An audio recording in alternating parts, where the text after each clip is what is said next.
ذرا اس کا آپ خود حساب لے لیں۔ میرے محترم دوستو، ہم کیا بات کریں؟ وہ امریکہ جو سمجھتا ہے کہ ہم پاکستان کے آقا ہیں، ہیلری کلنٹن نے چند روز پہلے اس کا انٹرویو منظر عام پر آیا ہے اور اس سے پوچھا گیا کہ ڈیپ اسٹیٹ کس کو کہتے ہیں؟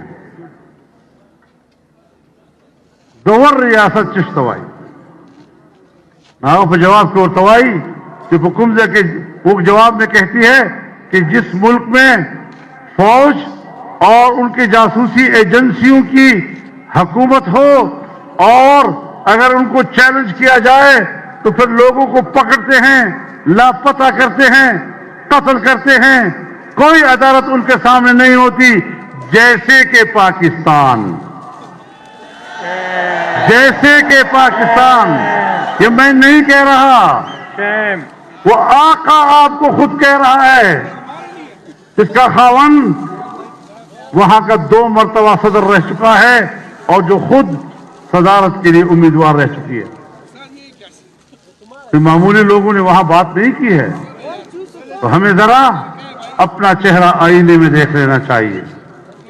ہمیں پاکستانی قوم کی اس صورتحال ہمیں قبول نہیں ہے۔ ہم کو ایک آزاد مملکت دیکھنا چاہتے ہیں، ایک خود مختار مملکت دیکھنا چاہتے ہیں، اور ہمارے آباء و اجداد نے ہمیں اگر درس دیا ہے تو آزادی کا درس دیا ہے، اور اگر مجھے محسوس ہو جاتا ہے کہ پاکستان ایک غلام مملکت ہے تو بخدا انشاءاللہ اس وطن عزیز کے لیے آزادی کے جہاد لڑوں گا۔ واہ واہ واہ، نعرہ تکبیر، نعرہ تکبیر، نعرہ تکبیر، قائد قدم بڑھاؤ، قائد قدم بڑھاؤ، قائد قدم بڑھاؤ۔ ہم نے ہمیشہ اس وطن عزیز کو ایک خود مختار وطن کہا ہے۔ ہم نے ہمیشہ پاکستان کی داخلی اقتدار اعلیٰ کی بات کی ہے، اور ہمیشہ پارلیمنٹ میں اور ہر منصب پر ہم نے پاکستان کی اس حیثیت کا حلف اٹھایا ہے، لیکن اگر ہمیں یہ چیز مخدوش نظر آتی ہے تو پھر اس کو اپنی حالت پر واپس لینا یہ ہمارے آباء و اجداد کا درس ہے جسے ہم بھولے نہیں۔ واہ، میرے محترم دوستو، اب یہ سفر جاری ہے اور جاری رہے گا انشاءاللہ۔ آپ کی مرضی ہے، ظلم سے نکلنا چاہتے ہو تو ہمت کرو، آگے بڑھو۔ لائیو جا رہا پورے پاکستان کو کہنا۔ پورے قوم سے کہنا چاہتا ہوں، پورے پاکستان کے جوانوں سے کہنا چاہتا ہوں، پورے پاکستان کے بوڑھوں سے بزرگوں سے کہنا چاہتا ہوں، پورے پاکستان کے ماں اور بہنوں سے کہنا چاہتا ہوں کہ اگر پاکستان کو مستحکم بنانا ہے، اس کو آزاد رکھنا ہے، اس کو معاشی طور پر خوشحال رکھنا ہے، تو پھر میدان میں جانا ہوگا۔ گھروں میں بیٹھے بیٹھے آزادی نہیں ملا کرتی، واہ، گھروں میں بیٹھے بیٹھے خوشحالی نہیں ملا کرتی۔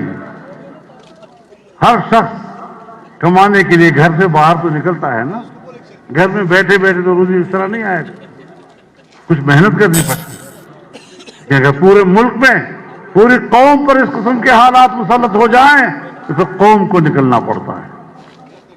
اس لیے میں واضح کر دینا چاہتا ہوں کہ ہماری فوج ہمیں عزیز ہے۔ میرے نزدیک فوج کی حیثیت ایسی ہے جیسے آنکھوں کی پلکیں،